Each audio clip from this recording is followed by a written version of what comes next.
পাড়ায় পাড়ায় বিভিন্ন সামগ্রী ফেরি করা হয়। কেউ মাথায় করে, কেউ আবার ভ্যানে করে, আবার কেউ টোটো করে ফেরি করে। কিন্তু তাই বলে বর ফেরি, তাও আবার ভ্যানে চাপিয়ে? নিশ্চয়ই অবাক লাগছে।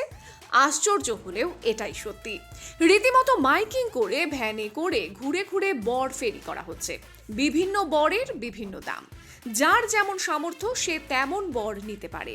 পাজামা পাঞ্জাবি পরে মাথায় টোপর দিয়ে ছেলেরা বসে আছে ভ্যানে, আর ফেরিওয়ালা খদ্দেরকে মাইকিং করে ডাকছে।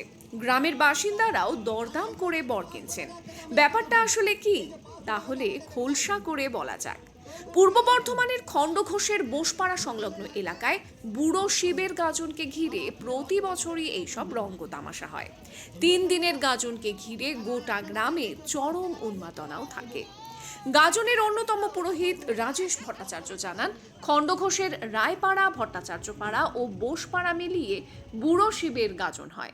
পুরোহিত উমাপদ ভট্টাচার্য জানান, দীর্ঘদিনের রীতি মেনেই গাজন হয়ে আসছে।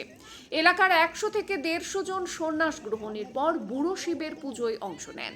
সংসেজে বিভিন্ন চরিত্র ও কাহিনী তুলে ধরেন তারা। সেখানে সমসাময়িক বিষয়ের সঙ্গে প্রাধান্য পায় পৌরাণিক কাহিনীও।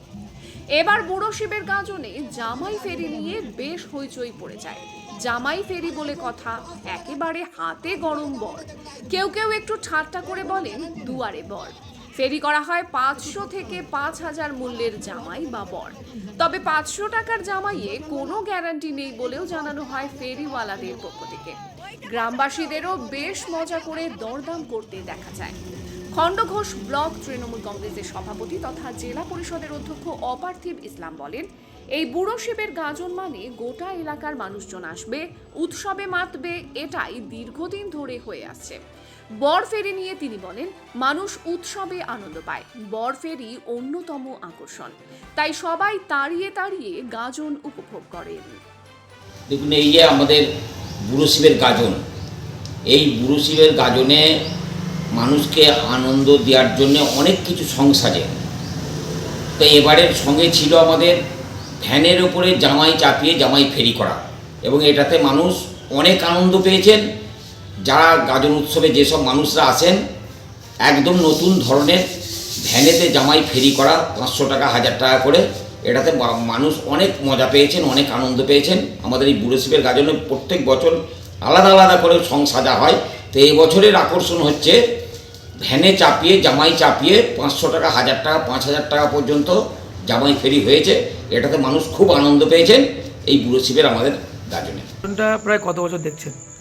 দেখুন, আমার তো এজটা হলো প্রায় 9 করে 39-40।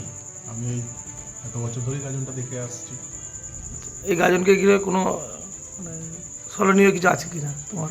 হ্যাঁ, গাজন মেনলি যেটা হয় যে বিভিন্ন জায়গায় যে সমস্ত গাজনগুলো অনুষ্ঠিত হয়, সেখানে সন্ন্যাস গ্রহণ থেকে বা ভক্তদের বান ফোড়া, এগুলো তো থাকেই। কিন্তু আমাদের এখানে গাজনের একটা বিশেষত্ব হচ্ছে যে গাজনটা শুধু গাজন নয়, গাজন উপলক্ষে এখানে যাত্রাও যেমন হয়, তেমনি প্রায় 9 করে 100 থেকে 150 জন বান ফোড়া হয়, এবং সন্ন্যাস গ্রহণ করে সেরকমই 100 থেকে 150 জন সন্ন্যাস গ্রহণও আছে। এবছরও তাই 100-র ওপর সন্ন্যাস গ্রহণ আছে।